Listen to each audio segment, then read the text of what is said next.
Relationships can be categorized in a number of ways. First off, a relationship can be an exchange or communal one. Exchange relationships are characterized tit for tat repayment of benefits. In these, people are motivated to keep the balance at zero. So you might think of an exchange relationship as more of a marketplace one. In communal relationships, partners respond to each other's needs without regard for keeping score. Have you ever tried to pay a friend for a ride to the airport or somewhere just to offend him or her? This offense can occur when one person feels the relationship is communal, but the other treats it as an exchange relationship. Another categorization is passionate and companionate love. Burscheid and Walster first distinguished between these two. Passionate love is based on very high sexual feelings, is highly unpredictable, produces a roller coaster of emotions.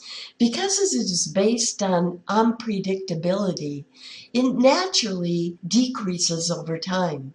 Companionate love, on the other hand, is deep sharing and caring, when your life is deeply intertwined with each other's and you value each other's companionship. Unlike passionate love, companionate love increases naturally over time. The authors warn that when people marry young, it is often based on passionate love alone.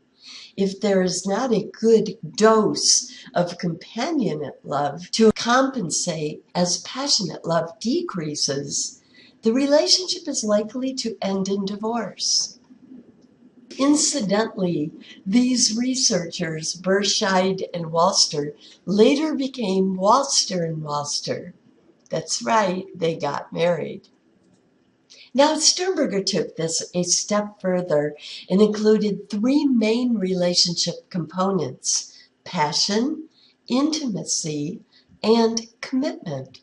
His passion and intimacy are very similar to Burscheid and Walster's. And by commitment, Sternberg means intention to stay in the relationship. He defines 7 different relationships by their inclusion and exclusion of these components.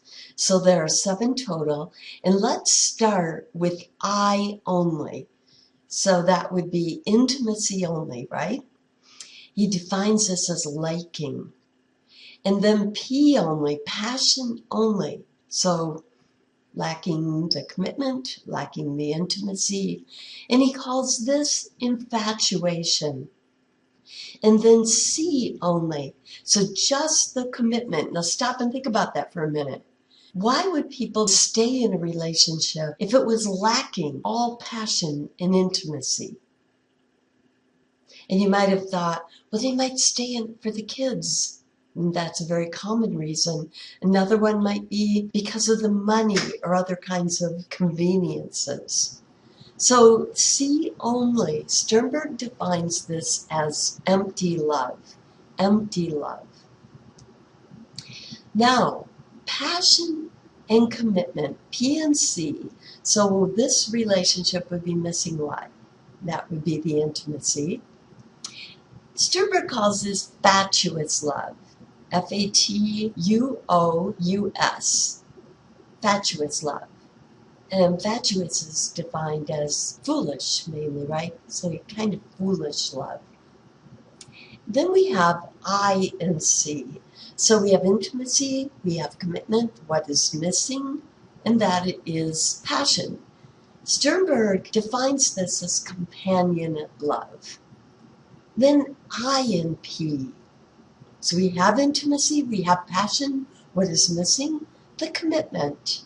Sternberg refers to this as romantic love. Finally, what we are left with is what? All 3, right? A relationship that has the passion, the commitment, and the intimacy. all three components. Sternberg refers to this as consummate love. Consummate love, C-O-N-S-U-M-M-A-T-E,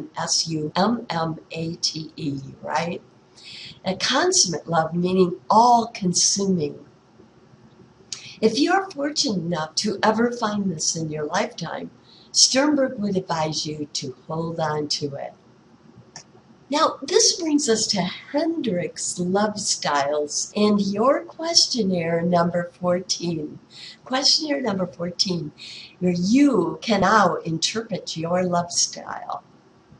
So you have your scores for each of Hendricks' styles. Your love style is the way that you tend to approach relationships. Sometimes a person will have two scores that are within just a few points from each other for first place, and thus a combination of two different styles. But usually there's one that stands out as their main approach. So you want to look at your scores for this and figure out yours before we turn to identifying each of these Hendricks love styles. The first one we're going to look at is Eros. And those with an Eros love style tend to think of love as sexual attraction. So based on passionate sexual feelings, whether you act on them or not, this is what you are attracted to. Someone to whom you are highly physically attracted, and you tend to have those sexual feelings. So based very highly on physical attraction. Those with an Eros style, most often of the love styles, claim to fall in love at first sight. The second one, ludic. Those with a ludic style tend to think of love like a game. At its best, they treat it in a very light, teasing, childlike, playful manner. At its worst, they may even keep score. Madonna has song lyrics referring to keeping score with notches on her bedpost. The next style is pragmatic. Those with a pragmatic love style tend to look at love with a clear goal in mind and seek out that life partner in a very goal-oriented way. It may be to marry someone who they feel will be the best parent to their children, or someone who will help them raise their children as devoted Catholics, or they may marry for money. Pragmatic reasons.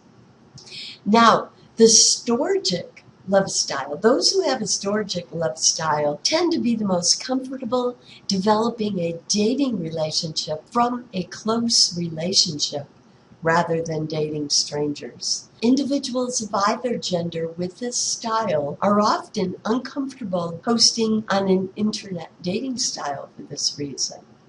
Or they may explicitly post that they prefer starting out as just friends and seeing where it may develop from there.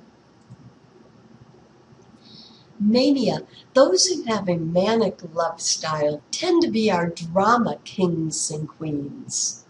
They thrive on drama, have a high need for drama. They tend to be attracted to relationships that provide high highs and low lows. And if that relationship mellows out over time into something more calm and predictable, they may actually create drama themselves within the relationship. Or, if they're not terribly committed, start looking outside of the relationship for one with more drama. Agape, our last style. Those with an agape style tend to approach relationships in a selfless, altruistic way. They are most comfortable nurturing their partner, tending to their partner's needs, helping to fix problems and make life easier for their partner. Someone on the altruism side of the altruism debate, like, let's say, Bateson, would say that they are highly altruistic, not just rating their partner's needs as being as important as their own, but putting them above their own. Someone on the egoism side of the debate might say these individuals have a high need to feel of value. In other words, to feel needed. You'd be surprised how most of our love styles seem to fit into one of Hendrick's 6. Much research has been done on these styles. For instance, I already told you which is the most likely to experience love at first sight. Which was that? That was Eros. Which would you guess is least likely to have this experience of love at first sight? If you guess Storgic, you are right. Also, research has found that men are more likely to be ludic than women, and women are more likely than men to be pragmatic or Storgic. But surprisingly, to many, no gender differences have been found in the tendency to approach relationships with an Eros style. Apparently, men and women are just as likely to have an Eros style. Let's see if you can guess a couple other findings. Relationships of which style do you think take the longest to develop? And that would be Storgic. And which relationships do you think are the least likely to last? And that would be Eros.